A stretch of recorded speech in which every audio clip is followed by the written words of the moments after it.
Welcome to the Sleep Library.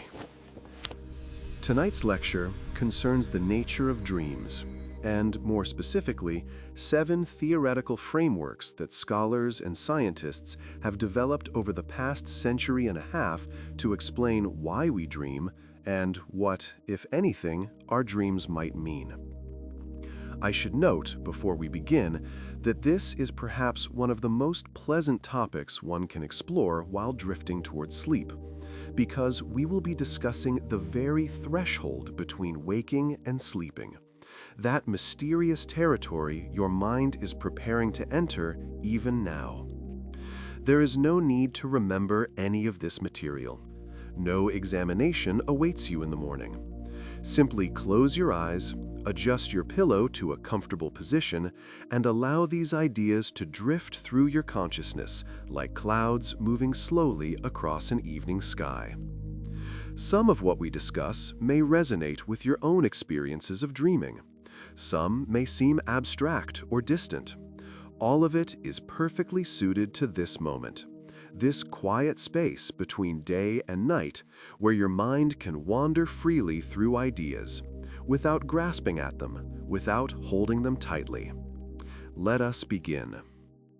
Section 1. Introduction to the Study of Dreams. Before we examine the specific theories, it is worth establishing some context regarding the academic study of dreams.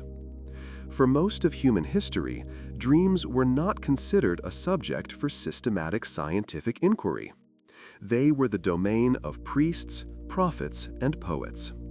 Ancient civilizations, from the Mesopotamians to the Egyptians, from the Greeks to the Chinese, all developed elaborate systems for interpreting dreams, believing them to be messages from gods, portents of the future, or glimpses into hidden realms. The Epic of Gilgamesh, one of humanity's oldest surviving written works, contains dream sequences. The Hebrew Bible is filled with prophetic dreams. Artemidorus of Daldis wrote his Oneirocritica, literally the interpretation of dreams, in the 2nd century CE, creating what might be considered the first dream dictionary. But these were not scientific endeavors in the modern sense. They were interpretive, symbolic, often mystical in their approach. The shift towards studying dreams as a natural phenomenon worthy of empirical investigation began in earnest in the late 19th century.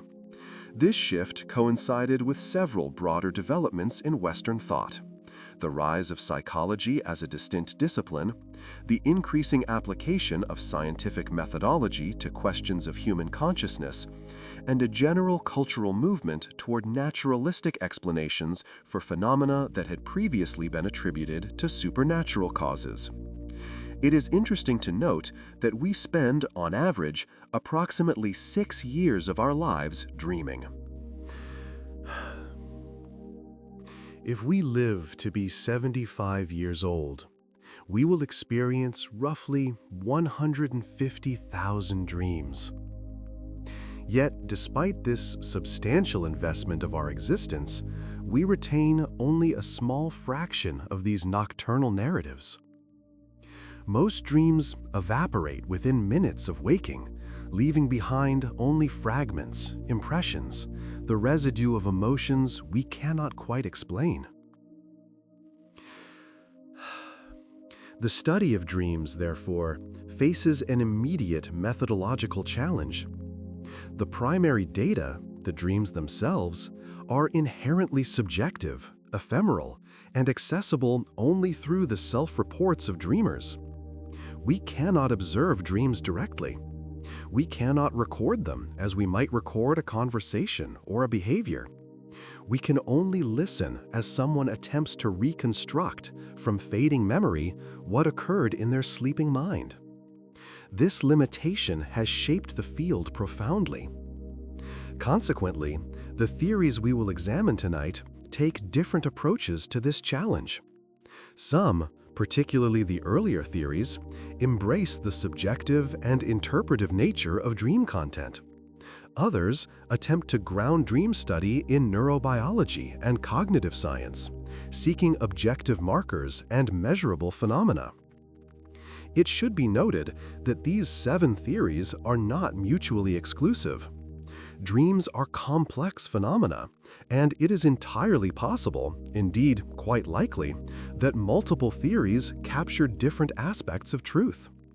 A dream might simultaneously consolidate memories, regulate emotions, and reflect unconscious wishes. The human mind is multifaceted, and so too are the products of that mind. As we proceed through each theory, I will present the core principles, the historical context of its development, the key figures associated with it, and the general reception it has received within the academic community. We will move chronologically for the most part, beginning with the psychoanalytic tradition and progressing toward more contemporary neuroscientific approaches. Let your mind absorb what interests you, and simply let the rest flow past. There is no requirement to form opinions or reach conclusions. We are simply exploring ideas, wandering through an intellectual landscape as one might wander through a quiet museum after hours. Section 2. Theory 1. Freud's psychoanalytic theory of dreams. We begin, as so many discussions of dreams do, with Sigmund Freud. In 1899, Freud published Die Traumdeutung, translated into English as The Interpretation of Dreams, though the publication was dated 1900, as Freud apparently wished his magnum opus to be associated with the new century. This work, which Freud himself considered his most significant contribution to psychology, proposed a comprehensive theory of why we dream and how dreams should be understood. Freud's central thesis can be stated quite simply. Dreams are wish fulfillments. More specifically, Freud argued that dreams represent the disguised fulfillment of repressed wishes, primarily wishes that are unacceptable to the conscious mind, wishes that are sexual, aggressive, or otherwise incompatible with the dreamer's self-image or societal norms. To understand this theory, one must first understand Freud's model of the mind. Freud conceptualized the psyche as divided into 3 regions: the conscious mind, which contains thoughts and perceptions of which we are currently aware; the preconscious, which holds memories and knowledge that can be readily brought into consciousness; and the unconscious, a vast repository of desires, memories, and impulses that are kept hidden from awareness because they are threatening or disturbing.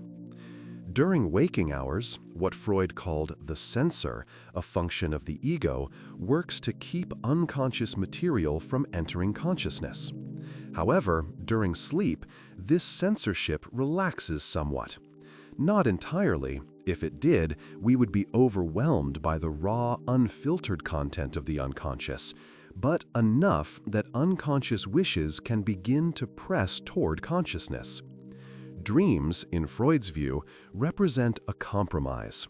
They allow unconscious wishes to achieve a form of expression, but only in disguised symbolic form. The dream work, the psychological process that transforms unconscious wishes into dreams, employs several mechanisms to accomplish this disguise. The first mechanism is condensation. Multiple ideas, memories, or wishes are combined and compressed into a single dream image or narrative element. A dream character might represent 3 different people from the dreamer's life, all merged into one figure.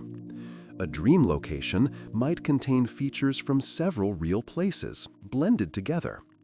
The second mechanism is displacement. Emotional intensity is shifted from its original source to something less threatening. One might dream of being angry at a stranger rather than at one's father. The wish or feeling remains, but it is attached to a substitute object that the censor will permit. The third mechanism is symbolization. Abstract concepts or taboo desires are represented through concrete symbols. Freud, famously and somewhat controversially, interpreted many dream symbols as sexual in nature, Long, pointed objects might represent male sexuality. Enclosed spaces might represent female sexuality. The symbolic vocabulary that Freud proposed was extensive and, critics would later argue, often rather reductive. The fourth mechanism is secondary revision. Upon waking, the mind attempts to organize the often bizarre, fragmentary content of the dream into a more coherent narrative. This process further disguises the true meaning of the dream, smoothing over gaps and inconsistencies. Freud distinguished between what he called the manifest content of a dream, the actual narrative as remembered and reported by the dreamer, and the latent content, the hidden, true meaning concealed beneath the surface.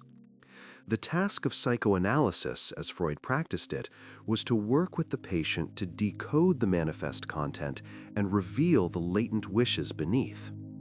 This was accomplished through the method of free association.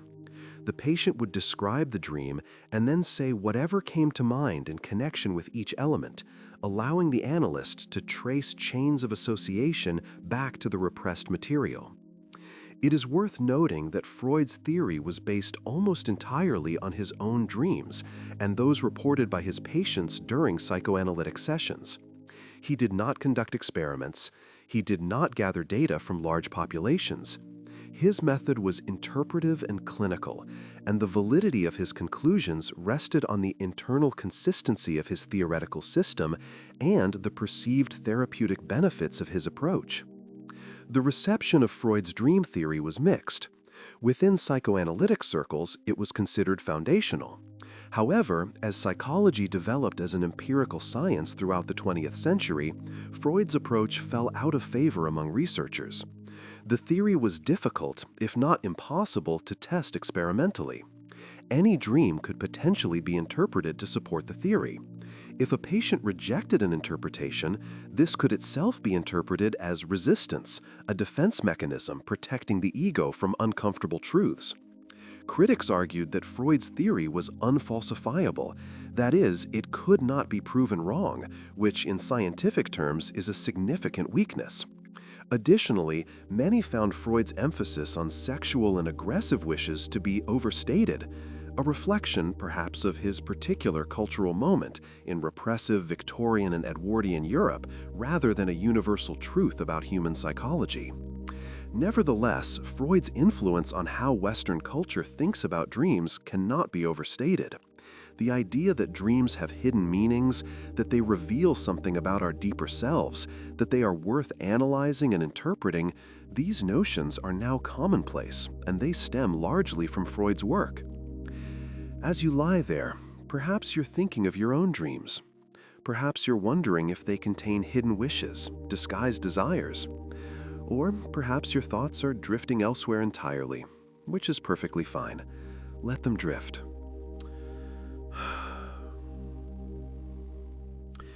Second theory we will examine was developed by Carl Gustav Jung, who was initially a colleague and protege of Freud before the two had a profound intellectual and personal rupture around 1913.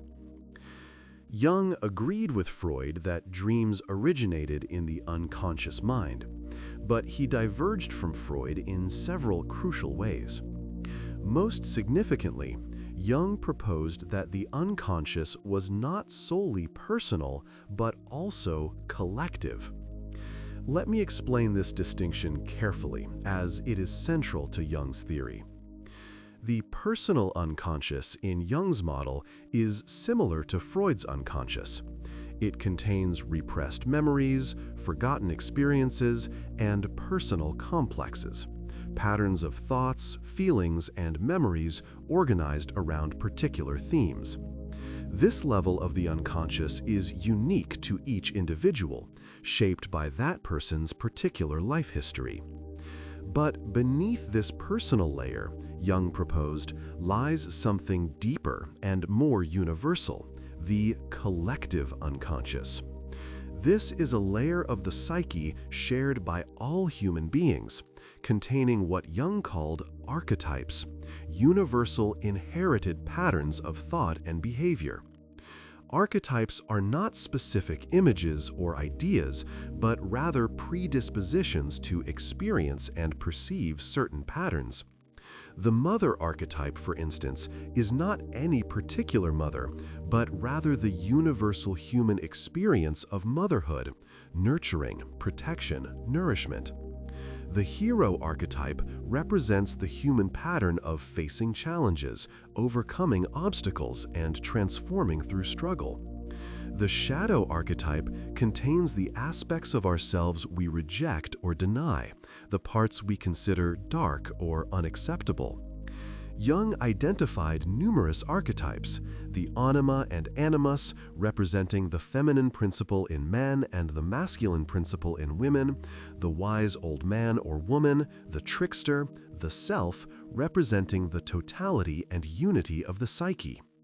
In dreams, according to Jung, these archetypes appear as symbolic figures or motifs. We might dream of a wise mentor who offers guidance, an embodiment of the wise old man archetype. We might dream of a shadow figure pursuing us, representing rejected aspects of our own personality. We might dream of a journey, a descent into an underworld, a battle with a monster, all archetypal narratives that appear across cultures and throughout human history.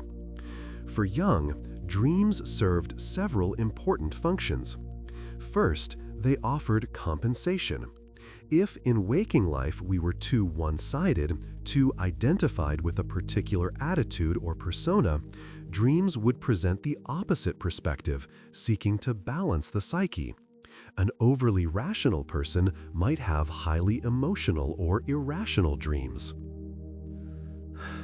Someone who presents a confident facade might dream of vulnerability and inadequacy. Second, dreams provided perspective functions. They could point forward, suggesting potential paths of development or warning of dangers ahead.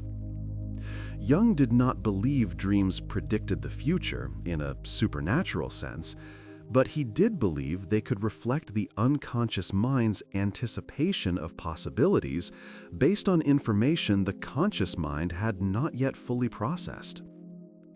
Third, and perhaps most importantly, dreams played a role in what Jung called individuation. This was his term for the process of psychological development and integration, the journey toward becoming a whole, balanced individual who has integrated both conscious and unconscious elements of the psyche. Dreams, in this view, were messages from the unconscious to the conscious mind, offering guidance, highlighting imbalances, and promoting growth. Unlike Freud, Jung did not believe that dreams primarily disguised their content. Instead, he argued that dreams spoke in the natural language of the unconscious, which was symbolic and imagistic. Dreams were not trying to hide meaning, but rather expressing meaning in their own authentic tongue.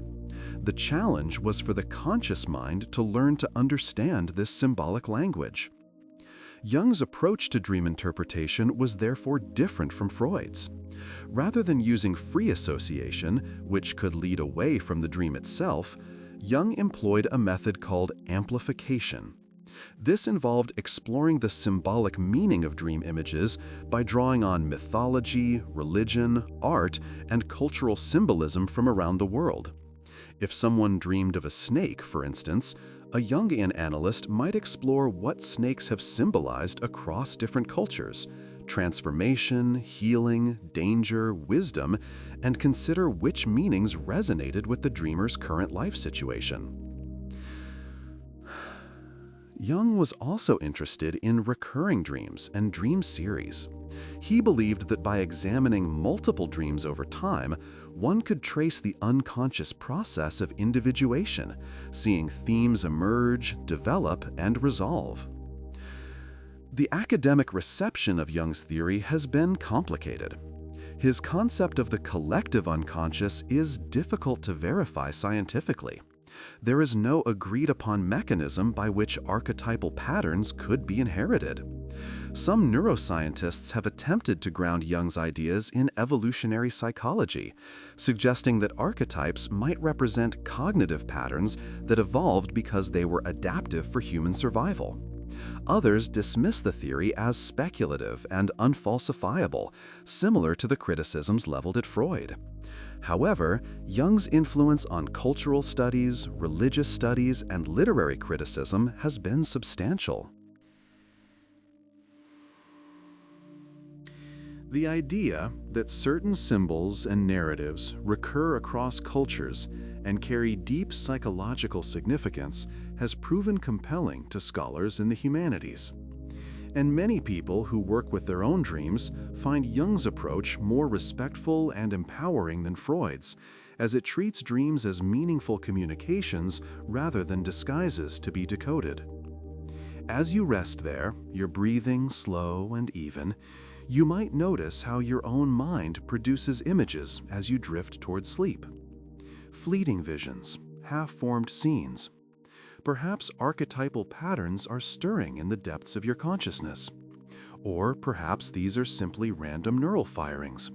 Both can be true, or neither. It doesn't matter now.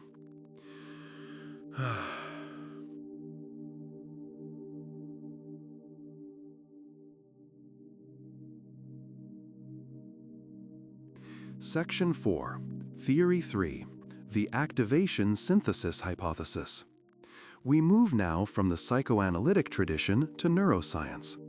In 1977, two researchers at Harvard Medical School, J. Allen Hobson and Robert McCarley, published a paper that proposed a radically different explanation for dreams. Their theory, called the activation-synthesis hypothesis, suggested that dreams were not meaningful at all, but rather the brain's attempt to make sense of random neural activity. To understand this theory, we must first discuss some basic facts about sleep and brain activity. Sleep is not a uniform state. Throughout the night, we cycle through different stages. These stages can be broadly divided into REM sleep, rapid eye movement sleep, and non-REM sleep, which itself has several substages. REM sleep is when most vivid dreaming occurs. During REM sleep, the brain is highly active, almost as active as during waking hours. The eyes move rapidly beneath closed lids, hence the name. The body, meanwhile, experiences what is called atonia, a temporary paralysis of voluntary muscles, presumably to prevent us from acting out our dreams. Hobson and McCarley focus their attention on a structure in the brainstem called the pons. During REM sleep, neurons in the pons fire in bursts, sending signals up to the cortex, the outer layer of the brain responsible for higher-level processing, including perception, thought, and consciousness. These signals, Hobson and McCarley argued, are essentially random. They activate various parts of the cortex without any meaningful pattern or purpose. The visual cortex might be stimulated, producing images. The motor cortex might be activated, creating sensations of movement. Memory areas might fire, pulling up fragments of past experiences. Emotional centers might engage, generating feelings without clear cause. The cortex, confronted with this barrage of random signals, does what it always does. It attempts to synthesize these inputs into a coherent narrative. This is what we experience as a dream. According to the activation-synthesis hypothesis, dreams are therefore the cortex's best effort at creating a story from noise. This explains why dreams are often bizarre, illogical, and fragmentary. The brain is trying to construct meaning from signals that have no inherent meaning. It's pulling together random activations of visual areas, memory fragments, emotional responses, and bodily sensations, and weaving them into something that resembles a narrative. The theory thus suggests that dreams are, in essence, meaningless. They are not wish fulfillments. They are not messages from the collective unconscious. They are not memories being consolidated or threats being simulated. They are simply the brain's attempt to make the best of a neurologically noisy situation. One might compare it to looking at clouds and seeing shapes.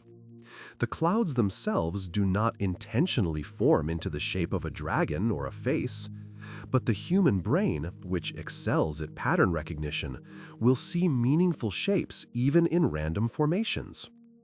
Dreams, according to Hobson and McCarley, are similar. The brain sees patterns and constructs narratives because that is what brains do, but the underlying neural activity is random. This theory was, as one might imagine, controversial when it was first proposed.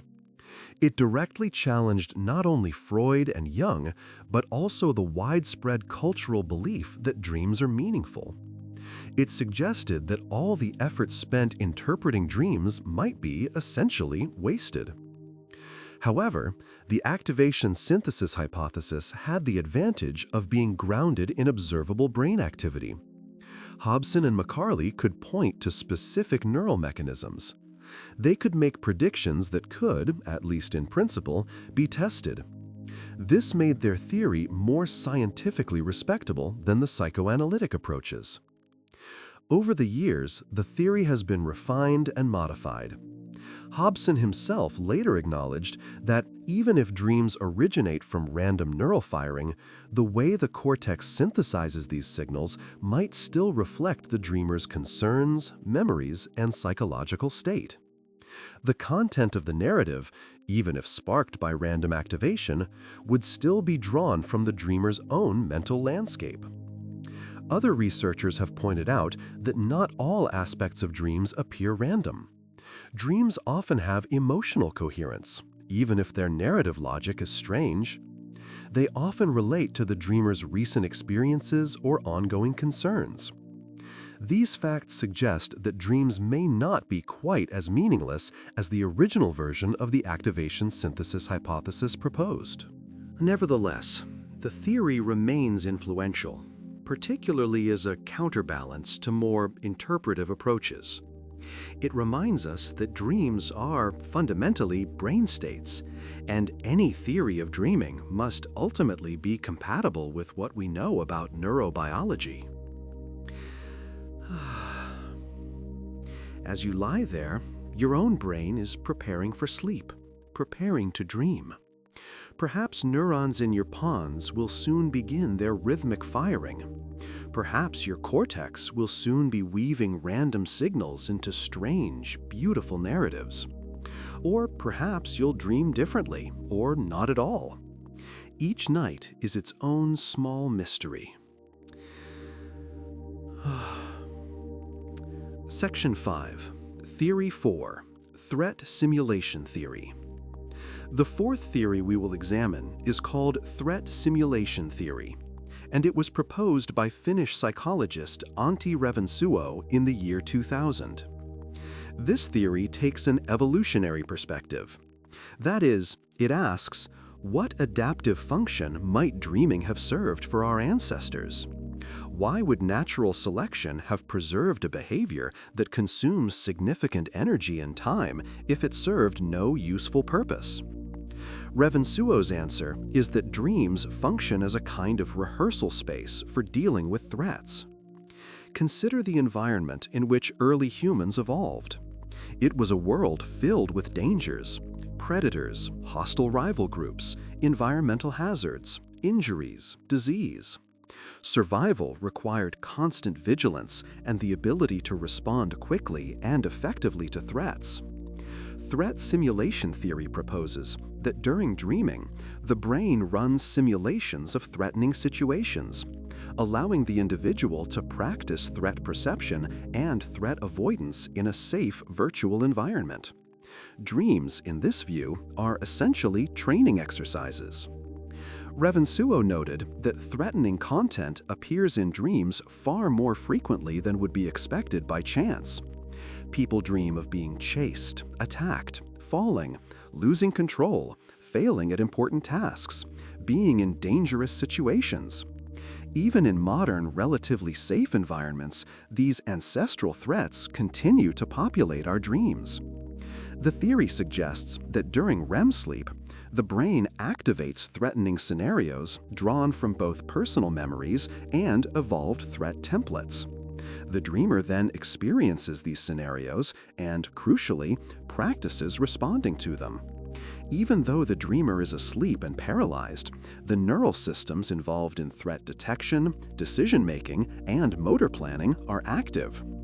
Over evolutionary time, individuals whose dreams effectively simulated threats and allowed them to mentally rehearse responses would have had a survival advantage. They would be quicker to recognize danger, more prepared to respond appropriately, more likely to survive and reproduce. Thus, the capacity for threat simulation dreaming would have been selected for. Supporters of the theory might argue that the underlying structure, the simulation of challenges and the practice of coping, remains the same even as the specific content updates to reflect contemporary life. The brain doesn't distinguish between the threat of a predator and the threat of social failure. It processes both through the same threat response systems. Regardless of these debates, threat simulation theory has been influential in bringing evolutionary thinking into dream research. It encourages researchers to think about the adaptive value of dreams and to look for functions that might have benefited our ancestors.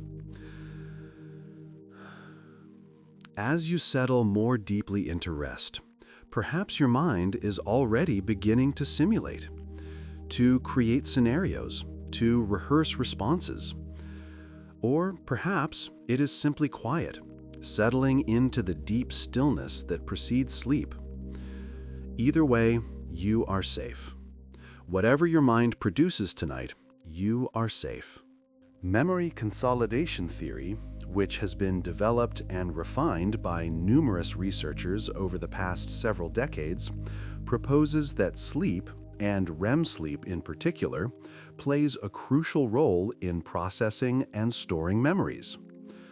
Dreams, according to this theory, are a byproduct or perhaps a reflection of these memory consolidation processes. To understand this theory, we must first understand something about how memories are formed and maintained. When we learn something new or have an experience, the information is initially stored in what is called short-term or working memory.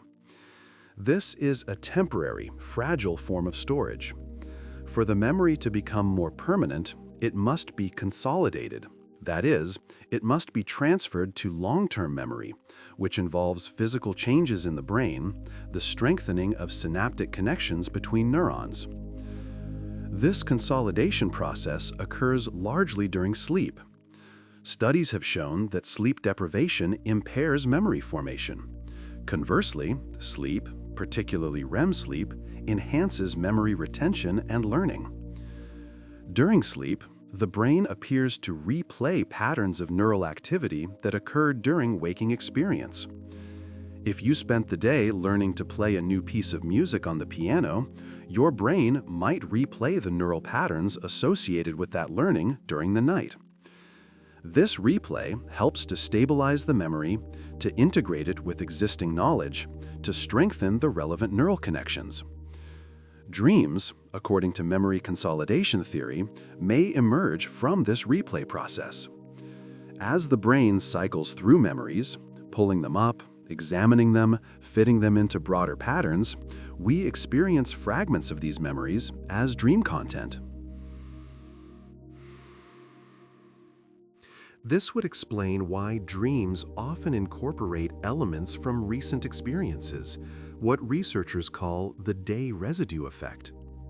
Something you did yesterday, a person you spoke with, a problem you thought about, appears in your dream that night. The memory is being processed, consolidated, integrated. It would also explain why dreams can be fragmented and associative. Memories are not stored as complete linear narratives, but as networks of associated elements.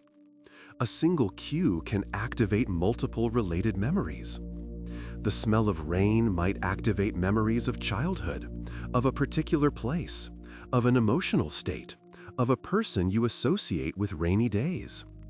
In dreams, these associative networks are explored, and the result is the kind of loose, dream logic connectivity we all recognize. Several lines of research support memory consolidation theory. Studies have shown that people who are allowed to sleep after learning a new skill perform better on that skill than people who are kept awake. This effect is particularly strong for procedural memories, memories of how to do things like riding a bicycle or typing on a keyboard. Research using brain imaging has shown that the same brain regions active during learning are reactivated during subsequent sleep. If someone practiced a spatial navigation task during the day, the hippocampus, a brain structure crucial for spatial memory, shows increased activity during that night's sleep.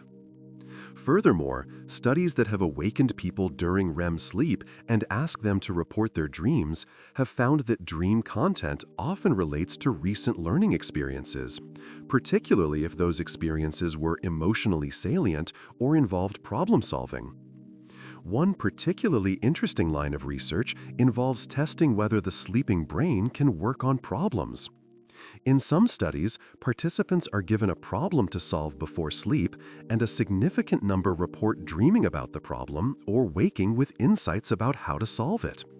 This suggests that sleep is not merely passively storing memories, but actively working with them, exploring possibilities, making new connections. However, memory consolidation theory faces some challenges. First, not all dreams clearly relate to recent memories or learning. Many dreams seem to pull from distant memories or to create entirely novel scenarios that don't correspond to any actual experience. If dreams were simply memory replay, we would expect them to be more veridical, more accurate to actual events. Proponents of the theory respond that memory consolidation involves not just replay, but integration, the connecting of new memories with old ones, the fitting of new information into existing schemas. This would naturally produce dreams that blend recent and distant memories, that recombine elements in novel ways. Second, the relationship between dream content and memory consolidation is not always straightforward. Sometimes we dream vividly about trivial events, while significant experiences produce no remembered dreams. The theory struggles to explain why some memories would be prioritized for dream incorporation over others. Third, the theory must account for the fact that not all REM sleep produces remembered dreams. Memory consolidation processes may be occurring constantly during REM sleep, but we only remember dreams from a small fraction of our REM periods. This suggests that while memory consolidation might be the brain's primary task during REM sleep, dreaming, the subjective experience, might be something additional, or something that occurs only under certain conditions. Nevertheless, memory consolidation theory has become one of the most widely accepted frameworks for understanding dreams within cognitive neuroscience. It provides a clear evolutionary rationale. Memory is crucial for survival, and a dedicated time for memory processing would be highly adaptive. It is grounded in measurable brain processes, and it has generated testable predictions that have been largely supported by research. As you lie there now, your own memories are being processed, sorted, filed away. The conversation you had this morning, the task you completed this afternoon, the face you glimpsed in passing, all of it being woven into the vast tapestry of your stored experience. Some of it may appear in your dreams tonight. Most of it will be processed silently, without your awareness. The brain works quietly in the darkness, organizing, consolidating, preparing you for tomorrow. Section 7, Theory 6, Emotional Regulation Theory.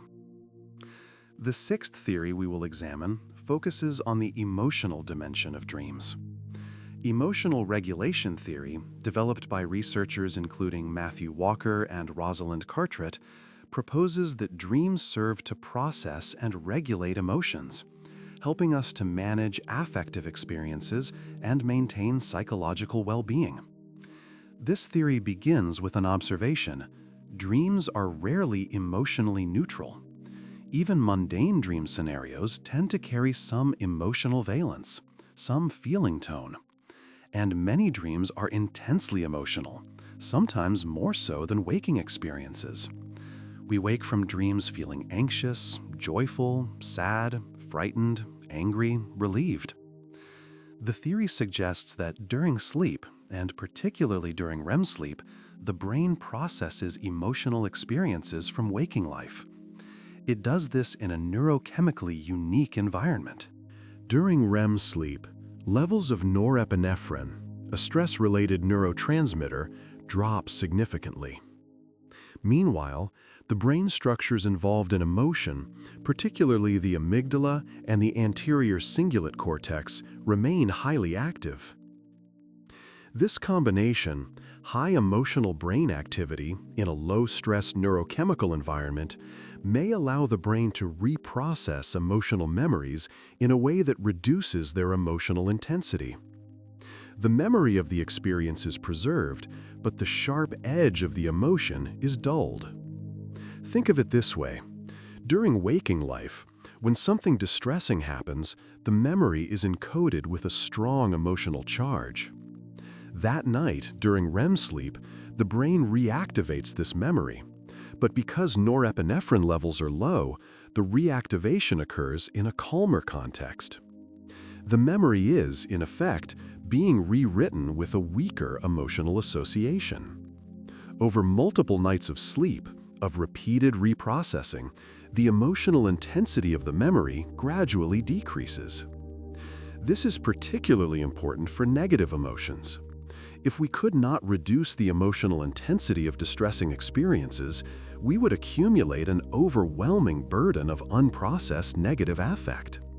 Sleep and dreaming, according to this theory, provides a nightly emotional reset. Evidence supporting emotional regulation theory comes from several sources. Studies have shown that sleep deprivation impairs emotional regulation. People who are sleep-deprived show heightened emotional reactivity, particularly to negative stimuli. They have more difficulty controlling emotional responses and are more likely to experience mood disturbances. Conversely, adequate sleep improves emotional resilience and mood. After a good night's sleep, problems that seemed overwhelming the night before often feel more manageable. As the saying goes, one should never make important decisions late at night. Sleep provides perspective, emotional distance. Research on individuals with mood disorders supports the theory. Depression is associated with disrupted REM sleep patterns. Some antidepressant medications suppress REM sleep, which initially seems contradictory, but it may be that in depression, the emotional regulation system is malfunctioning, and temporarily suppressing REM allows the system to reset. Studies examining dreams after emotional experiences have found that the emotional tone of dreams often relates to recent affect experiences. People going through stressful life events tend to have more negative dreams. However, there is also evidence that over time, as individuals adjust to stressors, their dreams gradually shift, incorporating the stressful material in less emotionally intense ways.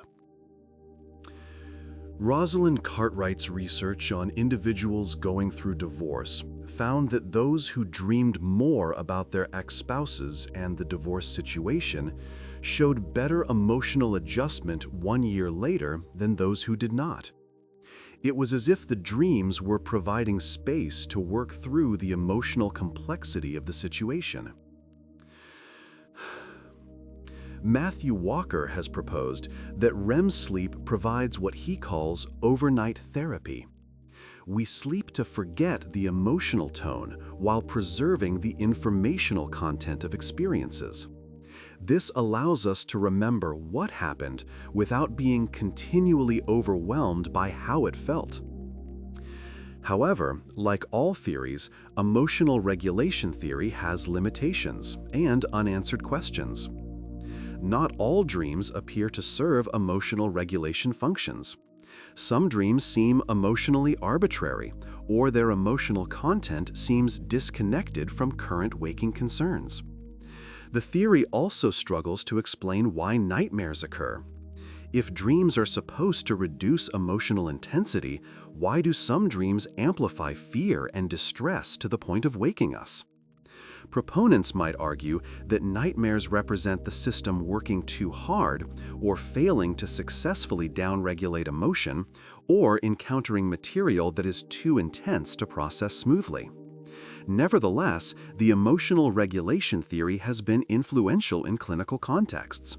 It has informed approaches to treating PTSD and other anxiety disorders, with some therapies focusing on helping patients to sleep better and to work constructively with dream content.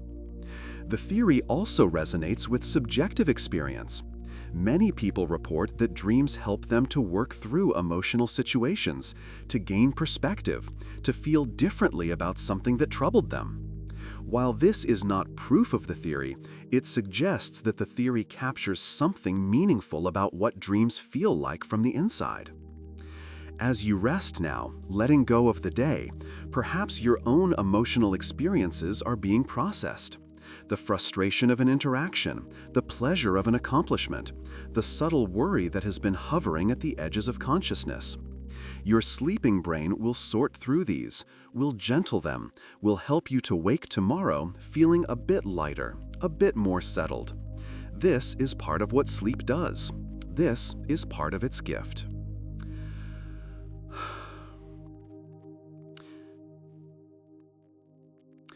Section 8. Theory 7. The continuity hypothesis.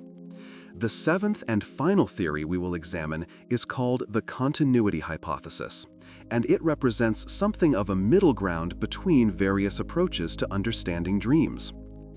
The continuity hypothesis, associated most strongly with researchers G. William Domhoff and Calvin Hall, proposes that dreams are continuous with waking thought and experience. That is, dream content largely reflects the dreamer's waking life. Their concerns, their relationships, their personality, their emotional preoccupations. This may sound almost too simple to be a theory, but in fact, it stands in contrast to several other approaches. Freud believed dreams disguised and distorted waking concerns. The activation synthesis hypothesis suggested dreams were essentially random. The continuity hypothesis, by contrast, argues that dreams are fairly direct, largely undisguised reflections of waking psychological life. The theory emerged from extensive content analysis of dream reports. Hall and Domhoff collected thousands of dream reports from people of different ages, genders, and cultures, and systematically coded these reports for various elements: characters, social interactions, emotions, activities, settings, and so forth. What they found was that dream content shows significant consistency with waking life patterns. For instance, the people who appear most frequently in our dreams are the people who are most central to our waking lives. The settings of our dreams tend to be familiar rather than exotic. The activities we engage in while dreaming often relate to our waking occupations and preoccupations. If you spend your days working with computers, computers are more likely to appear in your dreams than if you never use them. If you are preoccupied with a relationship conflict, you are more likely to dream about that person or about interpersonal conflict in general. If you are anxious about your performance at work, work-related anxiety scenarios appear in your dreams. The continuity hypothesis also notes that dream content reflects personality. People who are aggressive in waking life tend to have more aggressive dream content. People who are socially anxious tend to have more dreams involving social awkwardness or rejection. The dreaming mind, it seems, does not create a radically different self, but continues the patterns of the waking self. Furthermore, the theory suggests that dreams reflect developmental stages and life concerns. Children's dreams are different from adults' dreams, reflecting children's more limited experience and their particular developmental preoccupations. The dreams of adolescents often involve themes of identity and peer relationships. The dreams of older adults may involve more themes of health, mortality, and reflection on the past. Cross-cultural research has found both universals and cultural variations in dream content. Certain themes appear across all cultures studied: social interactions, familiar settings, the presence of anxiety or threat. But the specific forms these take vary with culture. People dream in the idiom of their own cultural world.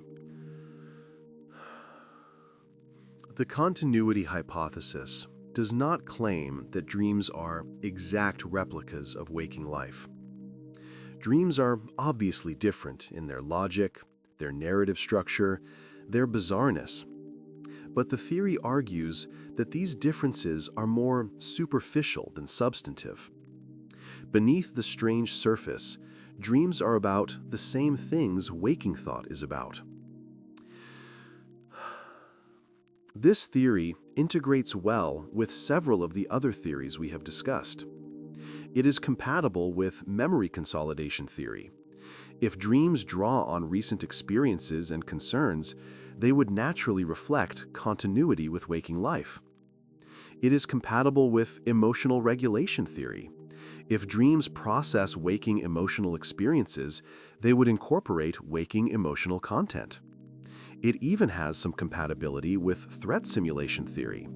If someone's waking life involves particular threats or anxieties, those would appear in dreams. The continuity hypothesis has been supported by numerous studies.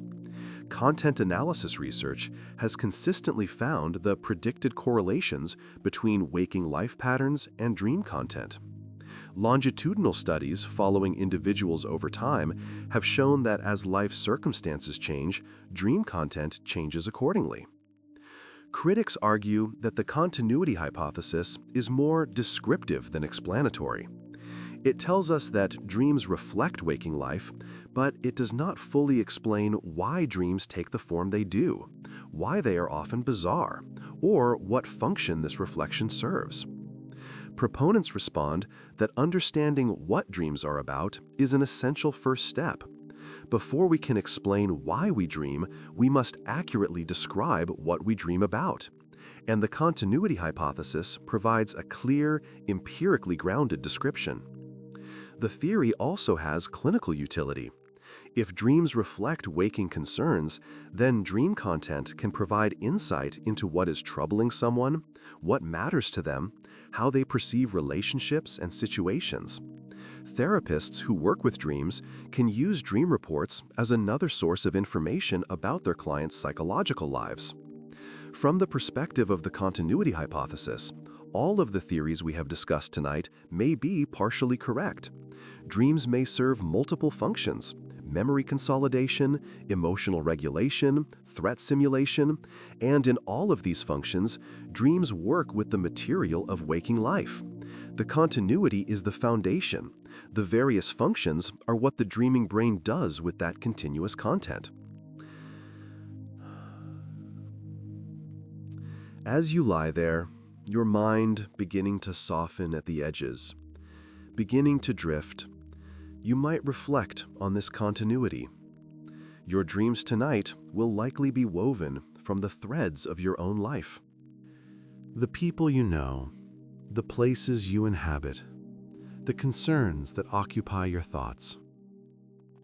Transformed, perhaps, made strange by the dreaming mind's unique logic, but still fundamentally yours, still continuous with who you are.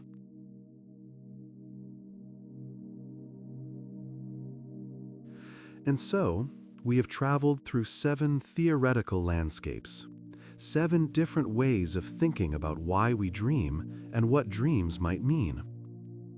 We began with Freud, who saw dreams as disguised wishes rising from the unconscious.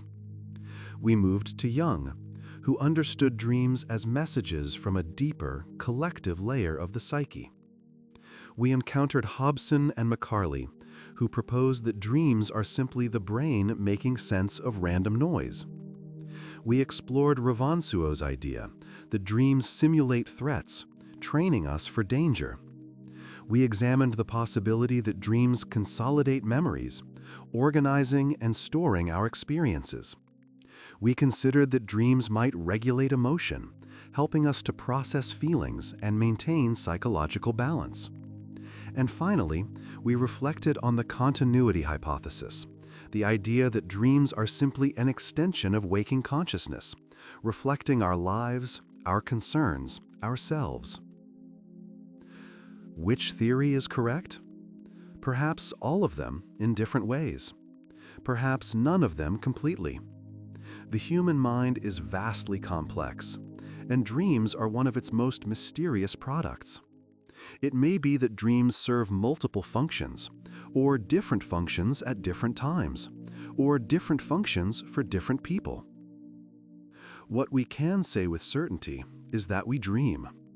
Every night, for a total of several years across a lifetime, our minds create these interior worlds, these narratives and images and emotions that we experience privately, in darkness, while our bodies lie still.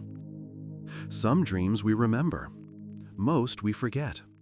All of them are part of the strange, beautiful experience of being human, of having a mind that never fully rests, that continues its work even in sleep.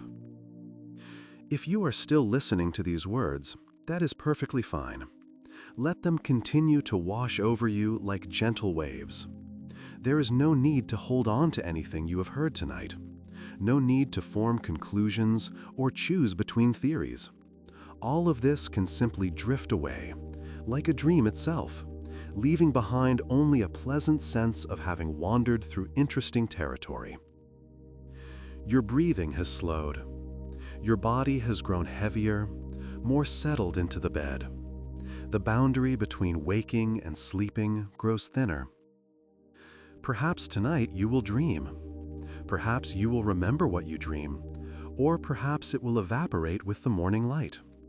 Either way, your sleeping mind will do its work, processing, consolidating, regulating, simulating, continuing.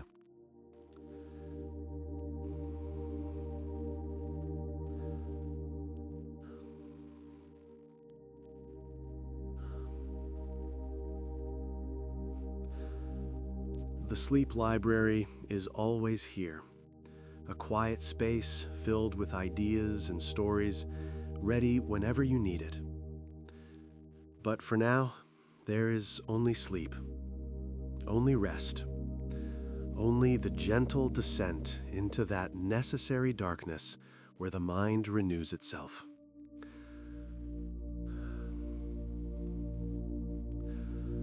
Let go now. Let everything go. Rest well. Good night.